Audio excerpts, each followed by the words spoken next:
Alors que là, je suis en train en ce moment tranquillement de vous préparer mon retour sur YouTube. Pas mal de vidéos, le retour des fans, plein de vidéos sur Money in the Bank, SmackDown, ce qui peut arriver pour telle superstar, Roman Reigns, Drew McIntyre. Enfin bon bref, allez voir sur mon Insta. Je vous tease sur mon Insta, je fais les miniatures en ce moment tranquille, tu vois. Je fais mon truc dans mon coin parce que je suis le plus ancien youtubeur catch de France, tout simplement. Vous le savez déjà, mais bon bref. Oh putain, ce matin je me dis, il y a eu quoi cette nuit AEW Dynamite. Un truc un peu spécial cette semaine parce que c'est la première fois où ils sont dans le retour dans une vraie arène, le Welcome Back Tour. Les mecs sont partis du Daily's Place, ils sont dans une vraie arène. Ils vont enfin avoir le retour d'une vraie stage, MDR. Les mecs, ça fait 1 an et demi qu'ils peuvent réfléchir à une vraie stage. Non, les gars, ils gardent les 2 écrans LED plus un truc au milieu. Les gars, ça fait 1 an et demi que vous pouviez réfléchir à modifier qualitativement, rajouter un peu de trucs au stage, quoi. C'est pas le plus mauvais, certes, il y a Raw, mais il y a SmackDown, mais bon, faites un truc un peu plus original. Bref, c'est pas grave. Gros show, je vois 3 minutes, ça commence avec Cody Rhodes, etc. Évidemment, c'est Cody Rhodes qui se prend la première pop du Welcome Back Tour. Mais non, le gars ne s'appelle pas Hunter, c'est Cody Rhodes. Mais non, Cody Rhodes n'est pas Hunter, haha. Le mec va se prendre la première pop, enfin bon. C'est un autre sujet. Et qu'est-ce que je vois? Oh, sur YouTube, oh, Instagram, tout.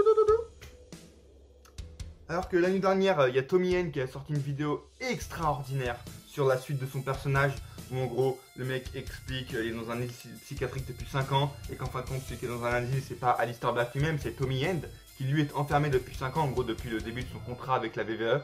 Donc très belle symbole, très belle métaphore. Son vrai nom, c'est Malakai Black. On comprend pas trop à ce moment-là, tu vois. Et au final, on comprend plus vite. Parce que ce qui s'est passé cette nuit, bordel de merde, ce qui s'est passé là, en me réveillant ce matin, qu'est-ce que je vois? Qu'est-ce que j'entends? J'entends quoi en me réveillant? Je me dis, oh là là, peut-être que j'y regarde.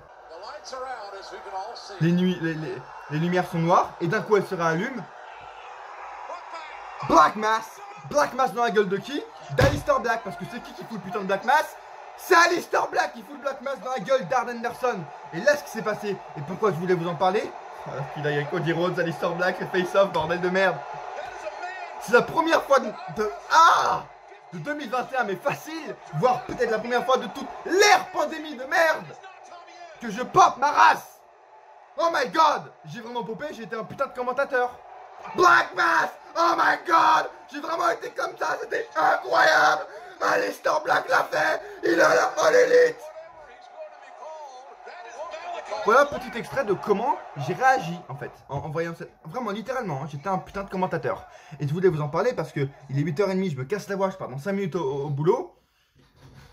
Et bordel, ça fait du bien en fait, parce que c'est la première pop, le premier truc cool que je ressens en tant que fan de catch depuis l'ère pandémique, quoi. Tu vois, parce qu'on y est encore, on va pas se le cacher, il reste encore plusieurs semaines avant qu'on y sorte vraiment. Le retour des fans se confirme chez la WWE également, etc., même chez Impact.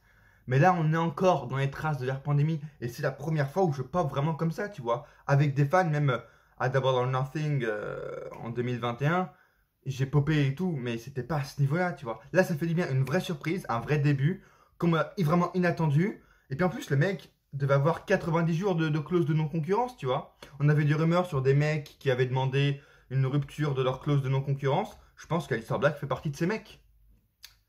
Et voilà, je voulais vous en parler parce que c'est quand même un moment assez fou dans l'histoire de la AEW également qui augmente son rating, c'est son niveau encore un peu plus.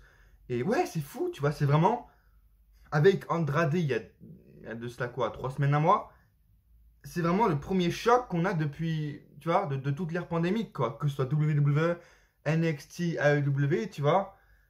J'ai pas de souvenir de moments aussi choquants, quoi. Même à la All Elite, je pense que c'est le moment le plus choquant de 2021. Et c'est ça qu'on veut, c'est ça qu'on cherche. Et ça me fait plaisir parce qu'en fait, je voulais vous en parler. Simplement, moi, depuis l'ère pandémie, je suis pas le seul. J'ai perdu le rythme du catch, en fait. J'ai perdu ma vraie grosse passion pour le catch. Et il faut que je la retrouve vite. Et il fallait que je la retrouve. Et c'est des moments comme ça qui vont m'aider à la retrouver plus rapidement, plus simplement, plus facilement, quoi. Est-ce que vous voulez par exemple aussi que je fasse des vidéos sur l'ère pandémique, sur ce qui a marché, ce qui n'a pas marché? Bon, je vais vous avouer que c'était déjà prévu, hein. Allez voir sur mon Insta, j'ai déjà fait 2-3 miniatures assez cool, je trouve. Allez voir sur mon Insta, elles sont disponibles sur Twitter. Allez voir et dites si vous aimez ou pas. Et en commentaire, bien sûr, likez la vidéo. Première vidéo réaction de Darren et Niskatch depuis des lustres, bordel, des lustres. Nous sommes en 1902, mais c'est incroyable. Ça fait combien de temps que j'ai pas fait de Rick Udro, de SmackDown, de AEW Dynamite? Ça fait plaisir, plein de petites vidéos réaction à l'ancienne. Je viens de regarder ça, on est le matin. Je vais être en retard à mon taf, mais c'est magnifique. C'est ça qu'on veut, c'est ça que je veux retrouver, la passion pour le catch de oh mon dieu, je vis. On est jeudi, qu'est-ce qui s'est passé à Dynamite? On est mardi, qu'est-ce qui s'est passé à Raw? Ah bah non, en fait, Raw, je m'en bats les couilles parce que les gars font 1,4 million. 1,4 million de téléspectateurs, la pire audience depuis 1993, soit la première émission de Raw de l'histoire en fait. Il n'y a pas comme un problème quelque part. Quand vous allez arrêter de nous foutre Eric Raivard comme des Vikings, quand vous allez arrêter de faire n'importe quoi avec votre division féminine, de monter Nikki Cross en pseudo super-héros, quand vous allez arrêter de détruire Rhea Ripley, oh Rhea Ripley, mais elle me fait oh j'ai de la pitié, mais ah mais j'ai mal. Mais allez voir ma dernière vidéo, putain. Cette putain de ceinture. Allez voir ma dernière vidéo. Aïe. Comment vous expliquez Raw pour un putain de fan de catch?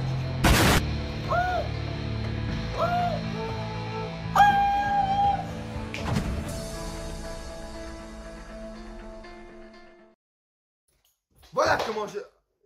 Et encore, Raw ça s'améliore. Jinder Drew McIntyre pourrait être putain de stylé. Mais à côté on a Eva Marie qui dirige la division féminine de Raw. À côté on a Rhea Ripley qui a perdu toute son aura. À côté on a une division par équipe qui fait n'importe quoi. À côté on a un John Morrison de Ricochet. Oh super, mais sans aucun enjeu. Alors et que les deux mecs sont au plus bas de leur carrière, au plus bas de leur momentum. C'est bien qu'ils s'affrontent, mais il n'y a aucun enjeu en fait. Donc on s'en branle, littéralement. Si vous vous posez d'ailleurs la question pourquoi au fait je mets ces lunettes, c'est parce que j'ai des yeux dégueulasses. Il est 8h30 le matin, donc je vais pas vous montrer mes putains d'yeux éclatés comme si j'avais fumé 10 joints et que j'étais un putain de toxico. Mais également parce que j'ai retrouvé ces lunettes, comme aujourd'hui. Oh mon dieu, ils ont comparaison incroyable. Comme aujourd'hui, ce matin, quand j'ai retrouvé une bribe, tu vois, comme Raw en 2019 avec Polyman, où je retrouvais une bribe de sens pour Raw.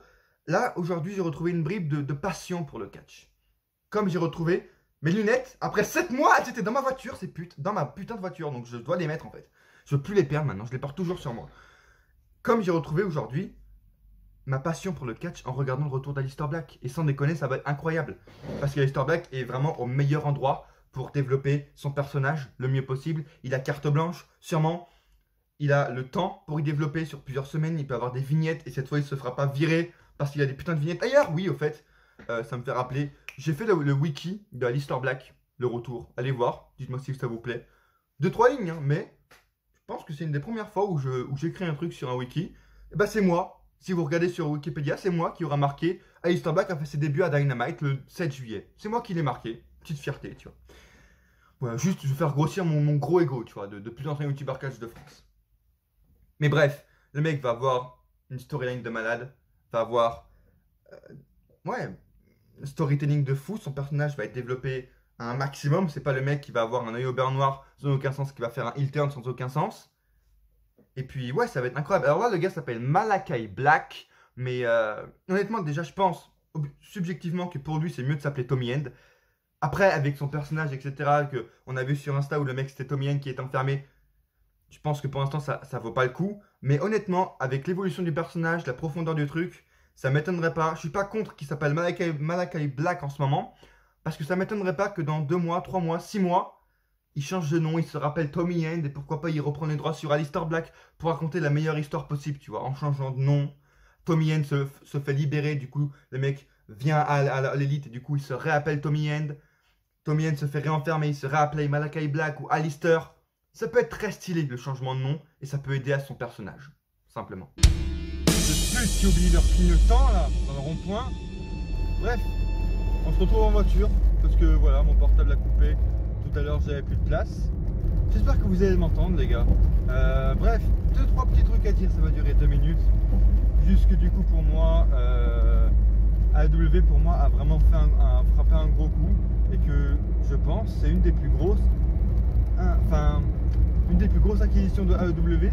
Et puis aussi je pense qu'Aleister Black est à la meilleure place pour développer son personnage, que ce soit au niveau de la gimmick et puis au niveau du temps qu'il peut avoir. Il a sûrement carte blanche pour faire sa gimmick. Je pense qu'Aleister Black est à la meilleure place pour développer son personnage, il aura le temps, etc. Comme je le dis, avec le système de prénom qui peut changer, je pense que ça peut être pas mal.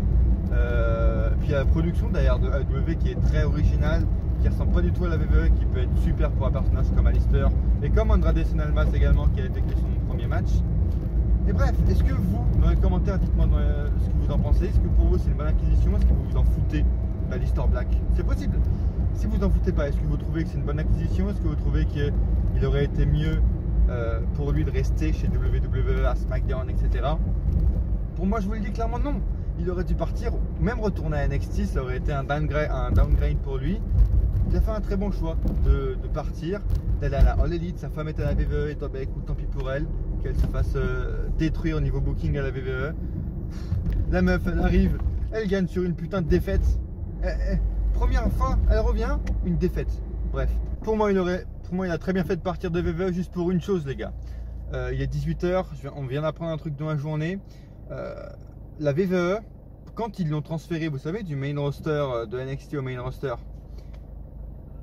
les gars ont oublié de faire un truc. Ils ont juste oublié de passer sa clause de non-concurrence de 30 à 90 jours.